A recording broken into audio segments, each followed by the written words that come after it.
नमस्कार, बहुत बहुत स्वागत है आप सबका। आप सबको दीपोत्सव की ढेर सारी शुभकामनाएं। फेस्टिव सीजन में हम सबका एक ही लक्ष्य होता है, परिवार के साथ, दोस्तों के साथ ढेर सारी मस्ती, ढेर सारा आनंद। लेकिन इसी आनंद के बीच में खलल बढ़ सकता है अगर कहीं कोई दुर्घटना, इसकी तरफ या तो हम सतर्क ना रहें या उसके बारे में थोड़ा सा पहले जानकारी ना हो। दीपावली खुशियों का उत्सव है, उम्मीदों का त्योहार है। उम्मीद समृद्धि की, उम्मीद अच्छे स्वास्थ्य की। पटाखे और जगमगाते दीपों से जो उत्साह उमंग आप अपने घर के आसपास महसूस करते हैं, कई दफा इन्हीं से कुछ दुर्घटनाएं भी घट जाती हैं।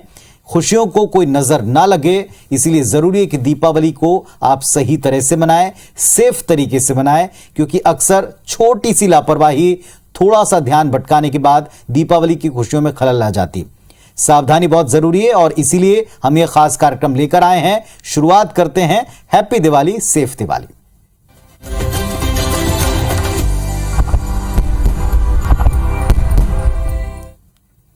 तो आप जानते ही हैं कि हर त्योहार का, हर उत्सव का अपना अलग ही एक रंग होता है, उमंग होती है। और इस त्योहार को जाना जाता है पटाखों के लिए। बच्चे आतिशबाजी या पटाखे जलाने इनको बेहद पसंद करते हैं, लेकिन इसी से शुरू होती हैं कई सारी दिक्कतें। कई बार सांस लेने में प्रॉब्लम, कई बार छोटी मोटी दुर्घटनाएं, कई बार छोटी दुर्घटनाएं जो असावधानी से गंभीर बन जाती हैं। इन सब पर आज हम बातचीत करेंगे विस्तार से। हमारे साथ में सालों का, दशकों का तजुर्बा रखने वाले डॉक्टर सुनील काल्डा साहब, स्किन एंड बर्न स्पेशलिस्ट हैं, सर्जन भी हैं, प्लास्टिक सर्जन, हमारे साथ में जुड़ गए। डॉक्टर साहब, सबसे पहले तो नमस्कार, स्वागत है। हैप्पी दिवाली। आपने आज के दिन हमें समय दिया, ये बहुत अच्छी बात है कि आपके द्वारा हम लोगों को बता पाएंगे कि आप कैसे सेफ दिवाली करें। तो शुभकामनाओं के साथ पहला सवाल यही है, आप क्या कहते हैं? पटाखे जलाना बच्चों को बड़ा पसंद है, लेकिन पटाखे जलाते समय हम क्या सावधानियां रखें? देखिए, दीपावली अपना स्पेशल त्यौहार होता है और हर आदमी पटाखे जलाना चाहता है जी, पर उसके साथ कुछ तकलीफें भी जुड़ी रहती हैं। तो बेहतर है कि आजकल हम ग्रीन पटाखे फोड़े, ग्रीन तरीके से दीपावली मनाएं। उसमें कुछ पटाखे ऐसे आते हैं जिसमें खाली आवाज़ होती है, लाइट होती है, पर वो जलते नहीं हैं। तो अगर ये ऐसा करें तो ये बेस्ट होता है। पर उसके बावजूद अगर हम पटाखे जलाना चाहते हैं तो हम चाहते हैं कि कुछ सावधानियां हम रखें जिससे दुर्घटनाएं ना हो। तो इसमें ऐसा है कि खुले में पटाखे चलाए जाएं। कई बार लोग घरों के आसपास, सामने, छोटे आंगन में, अंदर और गलियों में फोड़ते हैं जिससे दुर्घटनाएं होती हैं। तो खुले जमाने मैदान में पटाखे चलाए जाए। बच्चों को अकेले पटाखे ना चलाने दिया जाए। बच्चों के साथ बड़े हर समय साथ में रहें।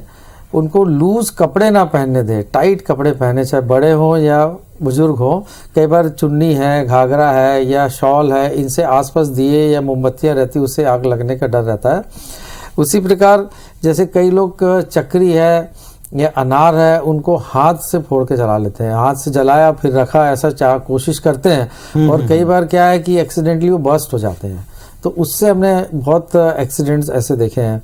तो ये ना करें, अच्छी क्वालिटी के जलाएं, जिससे कि जिस चीज़ के लिए वो पटाखा बना है, जलने के लिए, फूटने के लिए, तो वो वैसे ही हो।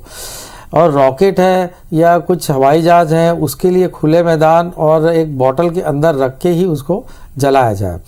दूसरा, जले हुए स्थल पे एक पानी की बाल्टी भर के पानी रखना बहुत ज़रूरी है, जिससे कई बार अगर दुर्घटना हो तो जो प्राइमरी ट्रीटमेंट होता है वो उसमें किया जा सके। चलिए, डॉक्टर साहब ने बहुत काम की बात बताई और इस बात को आप नोट डाउन कर लें कि जब कभी आप बच्चों को पटाखे जलाने के लिए साथ लेकर जाएं, खुली जगह में जाएं, साथ में पानी की एक बाल्टी लेकर के जाएं। बच्चे अगर अकेले जलाएं तो उनको रोकें, उनके साथ बड़े जरूर मौजूद हों और साथ में टाइट कपड़े पहने। ऐसे लहराते कपड़े ना पहने जो किसी भी तरह चिंगारी के संपर्क में आ सकते हैं, ये खतरनाक हो सकता है। डॉक्टर साहब, इतनी सारी सतर्कताओं के बावजूद कई बार हम देखते हैं कि छोटे मोटे बर्न हो ही जाते हैं। कई बार बच्चे फुलझड़ियां चलाते चलाते भी उसको अपने हाथ में या कहीं और टच कर लेते हैं। कुछ और गंभीर हमने देखे हैं, बर्न केसेस भी हो गए। ऐसी अवस्था में क्या करें? प्राइमरी ट्रीटमेंट क्या करें? देखिए, जैसा मैंने बताया कि जो बाल्टी पानी एक अपने को ऐसी जगह में रखना है जहां हम पटाखे फोड़ रहे हैं, तो अगर कोई अंग जल जाता है, जैसे हाथ है, पैर है, तो हम डायरेक्ट उसको पानी में डाल सकते हैं, या कोई और हिस्सा जला है तो उसके ऊपर पानी डाल सकते हैं। तो कम से कम 10 से 15 मिनट अगर पानी डाला जाए तो उससे हमको बहुत राहत मिलती है, और जो जला हुआ हिस्सा है उसमें उसकी गहराई थोड़ी कम हो जाती है। तो ज़्यादातर हमने देखा है कि इंडिया में लोग तेल लगा देते हैं, घी लगा देते हैं, कई बार हल्दी लगा दिया, शाही लगा दिया, इवन गांव में गोबर तक लगा देते हैं। तो ये नुकसान करता है इससे। एक तो, और टूथपेस्ट बहुत लोग लगाते हैं, बहुत सारे तो इसमें क्या होता है कि जो जलने की जो एनर्जी है, टेम्परेचर है, वो बाहर जाने के बदले और अंदर चला जाता है और ज़्यादा जल जाता है इससे। तो ये सब चीज़ें ना करें। पानी सबसे सिंपल और सेफ तरीका है, वो उसको यूज़ करना चाहिए हमको। डॉक्टर साहब, कुछ लोगों को हमने देखा है कि वो बर्फ को तुरंत अप्लाई करते हैं जहां जला है। क्या पानी से बेहतर होता है? पानी जैसा होता है क्या है? बर्फ लगाना चाहिए उन जगहों पर जहां बर्न होता है? बर्फ लगा सकते हैं, पर प्राइमरी ट्रीटमेंट पानी ही बेस्ट है, और वो हर जगह अवेलेबल भी रहता है। अगर मान लीजिए जल गया, अब उस समय पानी के बदले बर्फ ढूंढने में जो समय वेस्ट होता है वो इम्पोर्टेंट है, क्योंकि इसमें सेकंड्स में ही क्या है कि चीज़ें जो है ना बहुत डीप चली जाती है जलने के बाद। तो पानी है, अच्छा है, ठंडा पानी है तो भी ठीक है। आइस भी लगा सकते हैं, पर कई बार आइस सह नहीं पाता है आदमी, तो ताज़ा ठंडा पानी ये एकदम सेफ है, ठीक है। और अगर बर्फ मिल गई तो और अच्छा हो सकता है उसमें। कई दफा जो आपने सावधानी बताई, बिल्कुल वहीं से दुर्घटनाओं के कारण जुड़े हैं। कई बार हम जो कपड़े पहनते हैं, जिस अंदाज में सेलिब्रेट करते हैं, हमारे यहाँ अक्सर हम जो अटायर कैरी करते हैं उसमें बहुत सारे कपड़े ऐसे हैं जो आग पकड़ने वाले होते हैं, लहराते हुए होते हैं। अगर कपड़ों में आग लगती है तो हम किस तरह सावधानी बरतें हैं?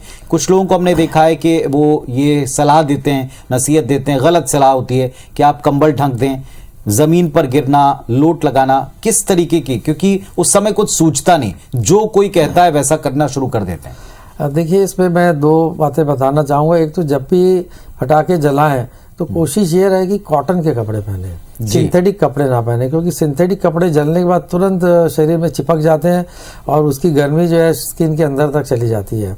तो कॉटन के कपड़े पहने, और अगर जल जाता है, अगर पानी की सुविधा वहाँ पर है तो तुरंत पानी डाल के बुझाएं उसको। पर जलने के बाद दौड़े नहीं। जो गलती करते हैं लोग कि जलता है तो और दौड़ जाते हैं, दौड़ने से और एयर की ऑक्सीजन हमको मिलती है और जो है आग जो है ना भड़क जाती है उसमें। तो या तो हम क्या है कि पानी से बुझा लें, हाथ से, या कोई और कपड़ा, कंबल हो, अगर आसपास खाली कंबल को आग बुझाने के लिए उपयोग करके हटा सकते हैं। और या फिर अगर कुछ भी नहीं है तो दौड़ने के बदले हम जमीन में लोट सकते हैं। तो लुढ़कने से भी क्या है कि आग बुझ जाती है। मैंने पहला एम हमारा है कि आग को बुझाएं, तब वो पानी से या जो भी तरीके से हो। और अगर किसी कारण से करंट है, लड़े लगी रहती हैं, करंट से भी कई बार हो जाता है, तो करंट का वो तुरंत लाइट का स्विच ऑफ करें। अगर कोई लकड़ी की चीज़ है उससे अलग करें, ऐसा ना हो कि डायरेक्ट पकड़ लें, नहीं तो एक से दूसरे को तीसरे ऐसे हो जाता है। तो इस तरीके से हमको बुझाना पड़ता है इसमें, और बुझाने के बाद फिर उसका तुरंत प्राइमरी ट्रीटमेंट करके क्या स्थिति होती है फिर उसका आगे मैनेजमेंट करना पड़ता है। एक और बड़ी चिंताजनक स्थिति, हालांकि हम जानते हैं, हमारे कई सारे दर्शक भी जानते होंगे, आप दशकों से दीपावली के समय भी आप लोगों को ट्रीटमेंट भी देते हैं, फैसिलिटी भी देते हैं, क्योंकि उस दिन सभी फेस्टिव मोड में होते हैं। प्राइमरी ट्रीटमेंट भले ही आपने घर में कर लिया, लेकिन बर्न को तुरंत लोग डॉक्टर को दिखाएं, ये ज़रूरी होता है। क्या फैसिलिटीज़ हैं सर, आप थोड़ा बताएं अपने क्लिनिक के बारे में। जी, जैसा कि आपने बताया कि पिछले मैंने 33 सालों से 33 इयर्स हो गए मेरे को रायपुर में प्रैक्टिस करते, और पिछले 30 सालों से हम दीपावली के दिन, मेरे 2 हॉस्पिटल हैं, एक Kalda burn and plastic surgery centre Pachwadi Naka में and Kalda cosmetic surgery centre Chaubey colony में।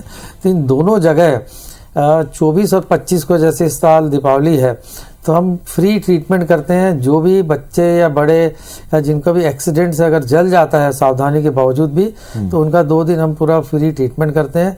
अगर ऐसा कोई हादसा होता है तो वो आके इसका लाभ ले सकते हैं। और यहाँ मैं एक चीज़ और बताना चाहूँगा कि 2 प्रकार की दुर्घटनाएं मैंने पिछले कई सालों में देखा है कि कई बार लोग नशा करके भी पटाखे फोड़ते हैं। अच्छा। ड्रिंक कर लिया या कुछ और ले लिया, और उससे भी दुर्घटनाएं होती है। ऐसा भी मैंने देखा है कि जो लक्ष्मी बम होता है उसको लोग सिगरेट के जैसा समझ के उसको मुंह पे रख के और उसको आग लगा दिया कि मैं सिगरेट पी रहा हूँ, और वो बम था और उसका पूरा का पूरा मुंह जो है क्षतिग्रस्त हो गया। उसी प्रकार अगर हम फटाके फोड़ने जाते हैं तो जेब में भर के फटाके ना रखें। कभी कभी दूसरी जगह से ही चिंगारियां आके हमारे कपड़े में लग जाती है, और ऐसा भी हादसा हुआ है कि पैंट में रखे फटाके पूरे फूट गए और काफी शरीर को नुकसान हुआ। चलिए, तो पटाखों को जितना हो सके अपने शरीर से, अपने आप से थोड़ा दूर ही रखें, और पॉकेट्स में लेकर के कतई कैरी करते हुए आप बाहर ना जाएं। ढीले ढाले कपड़े तो आप पहनना बिल्कुल अवॉइड करें, सिंथेटिक कपड़ों को अवॉइड करें।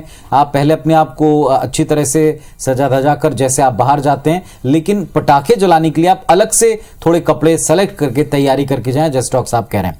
डॉक्टर साहब, लेकिन ये बड़ा ट्रांजिशन पीरियड भी है, वर्षा अभी हो भी रही है, खत्म हो गई है, इसके बाद में रातें सर्द हो रही हैं, दिन में कई बार टेम्परेचर हाई होता है। स्किन संबंधी वैसे भी बहुत सारी प्रॉब्लम इस ट्रांजिशन पीरियड में होती हैं, लेकिन इस समय धुआं भी है, पटाखों का धुआं भी है, कई लोगों को स्किन संबंधी एलर्जी हो जाती है। थोड़ा स्किन के बारे में बताएं, कैसे अपने आप को प्रिपेयर करें इस वक्त के लिए। देखिए, जैसा कि दीपावली है, इसमें तो जलना एक प्रकार का प्रॉब्लम है, पर इससे एयर और नॉइस पोल्यूशन भी बहुत होते हैं, और स्किन के प्रॉब्लम्स ही काफ़ी होते हैं। जैसे कई लोगों को अस्थमा का प्रॉब्लम है, क्लोज जगह है, छोटी जगह है, वहीं धुआं भर गया है, तो ऐसे को भी अवॉइड करना है, या ऐसे में हमको घर की खिड़कियाँ जो है उनको खुला रखना है या खुले मैदान में फोड़ना है।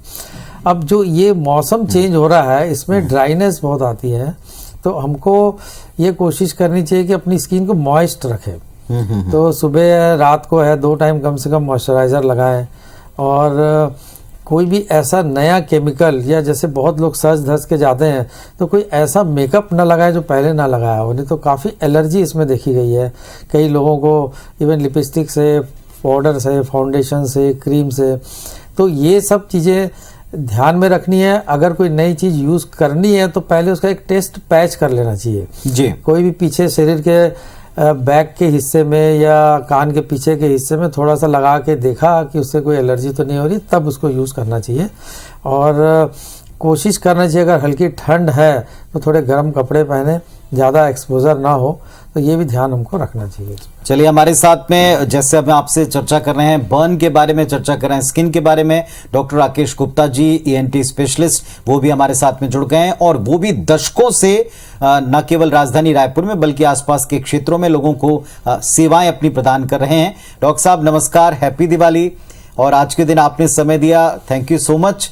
आपकी तरफ से पहला मैसेज दीपावली पर, अपने आप को आप हादसों से बचा सकें, हादसों की स्थितियों में आपको क्या करना चाहिए, इस पर हम डॉक्टर साहब कालार साहब से बात कर ही रहे हैं, लेकिन आपकी तरफ से क्या मैसेज है, कैसे प्रिपेयर करें दीपावली की रात के लिए या फेस्टिव सीजन के लिए अपने आप को?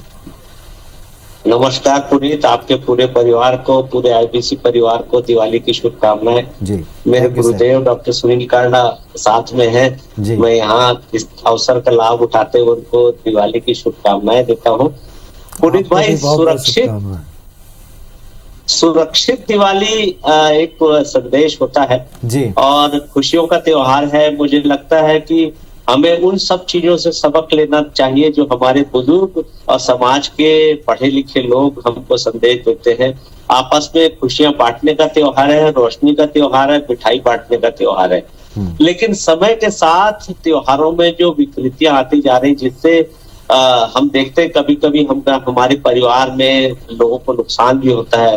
तेज ध्वनि के फटाके फोड़ना, बारूद वाले फटाके फोड़ना, शोर करना, दूसरों को अपने शोर और उत्सव के माहौल में कहीं न कहीं असुविधा का शिकार करना, ये हमें नहीं करना चाहिए। जहां तक समाज में इस प्रकार की दिवाली की बात आती है, तो इसका प्रचलन तो दिनों दिनों कम हुआ है, कोविड के कारण भी इस कमी आई, लेकिन अभी जो बारूद के और तेज पटाखों की दिवाली है, इसमें अस्थमा और दूसरे स्किन के प्रॉब्लम जैसे कांडा सर ने आपको बताया, वो तो होता ही है। शोर के कारण दिवाली के बाद असमय बहरेपन की शिकायतें ऐसे लोगों को आने लगी है, जिसके कारण फटाके के पास से गुजरे या फटाका फोड़ने के समय हम वहां से दूर नहीं जा पाए, तो सुनाई देने में जो कमी होती है वो परमानेंट होती है। ये बहुत दुख की बात है, किसी किसी को कान के पर्दे में फूटना तो बहुत सामान्य बात है, वो ठीक हो जाता है कुछ समय के बाद। लेकिन जो सुनाई की नस की कमजोरी है, यदि आपको फटाका फूटने के बाद में सनसनाहट की आवाज आ रही है तो तुरंत डॉक्टर के पास जाए। कान का उपचार खुद न करें, उस पर कोई तेल या ड्रॉप न डालें, सुनाई की जांच करवाएं। और जो तेज फटाके होते हैं, जो बारूद वाले फटाके होते हैं, वो जलाने से परहेज करना चाहिए। देर रात फटाके न जलाएं। बच्चों बुजुर्गों के स्वास्थ्य का ख्याल रखें।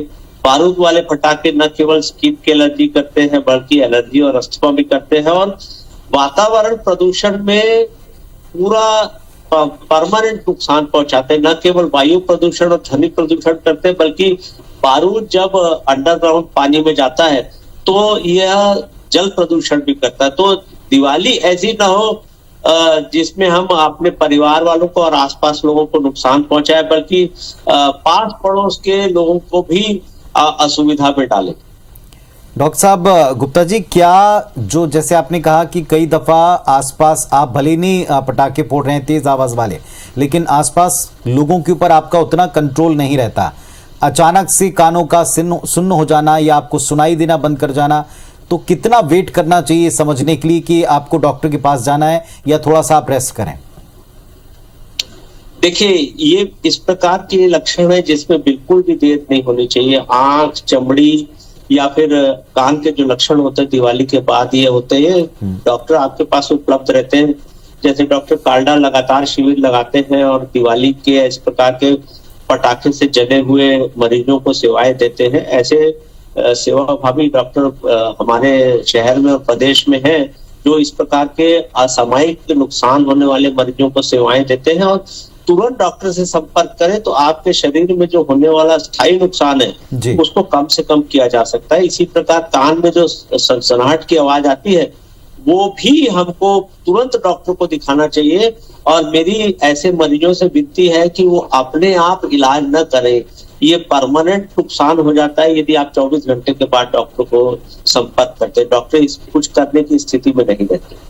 चलिए, तो ऐसे में हमारी सलाह भी ये रहेगी कि आप लोग भी कुछ नंबर्स को जरूर नोट करके रखें, जैसे डॉक्टर कार्ला है, उनकी टीम है, या जैसे डॉक्टर गुप्ता भी बता रहे हैं कि आपके पास में कुछ ऐसे नंबर होना चाहिए आपके मोबाइल पर। अगर ईश्वर ना करे कोई भी त्यौहार के समय दुर्घटना हो, लेकिन अगर ऐसी आपके आसपास कहीं कोई दुर्घटना दिखती है तो फौरन आप वहां संपर्क करके उन डॉक्टर की टीम तक पहुंच सकते हैं। डॉक्टर गुप्ता, हमने डॉक्टर कार्ला से बर्न के बारे में काफी चर्चा की। आपके मुताबिक डोंट्स की लिस्ट क्या होनी चाहिए इंसान को जो ख्याल रखनी है? कई बार उत्साह में कुछ चीजें भूल जाते हैं।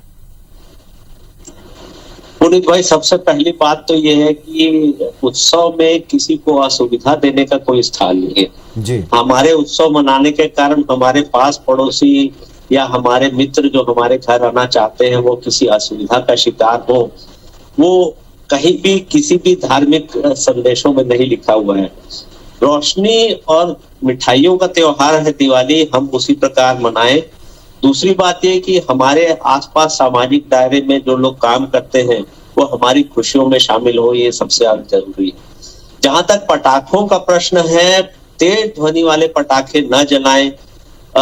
जिन पटाखों से चिंगारी निकलती है वो न करें, क्योंकि इससे आसपास गुजरने वाले राहगीरों को किसी प्रकार के वस्त्र में आग लगने का खतरा होता है।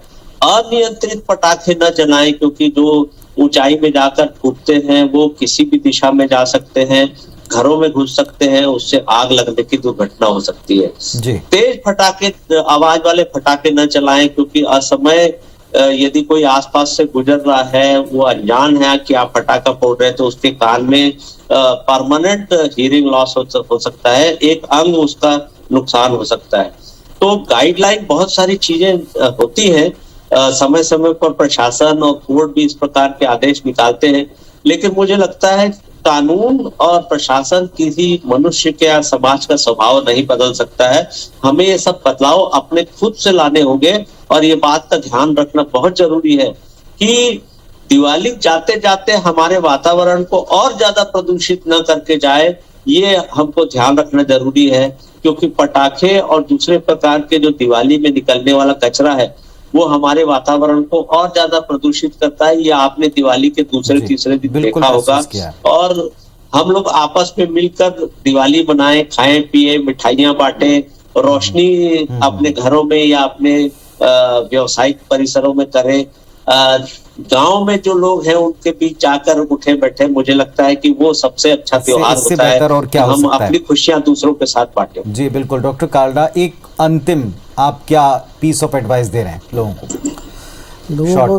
शॉर्ट में यही है कि जैसा मैंने बताया कि कम से कम पटाखे जलाएं, और गवर्नमेंट की जो गाइडलाइन है कि भाई इतने बजे से इतने बजे तक ही चलाएं, और जैसा कि डॉक्टर गुप्ता ने बताया कि बहुत ध्वनि वाले पटाखे ना फोड़े, ये तो लोग लड़ों के लड़े लगा देते हैं, तो ये सब ना करें।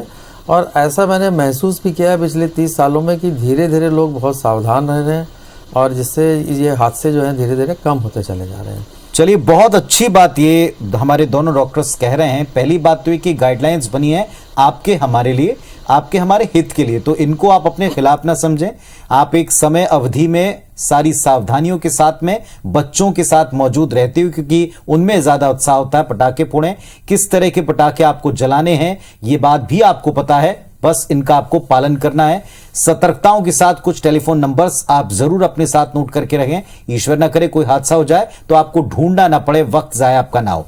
और अंत में हम ये कहेंगे कि जैसा डॉक्टर गुप्ता जी कह रहे थे कि ये त्योहार है उमंग का, उत्साह का, उजाले का और मुंह मीठा कराने का, तो कोई कड़वा एक्सपीरियंस ना आप ना आपके आसपास किसी को दे जाएं। बस आप इस बात का ख्याल रखें। आप सभी के लिए शुभ दीपावली, सेफ दीपावली। आप दोनों डॉक्टर्स का बहुत बहुत धन्यवाद sir. Thank you so much. Happy Diwali. Happy Diwali.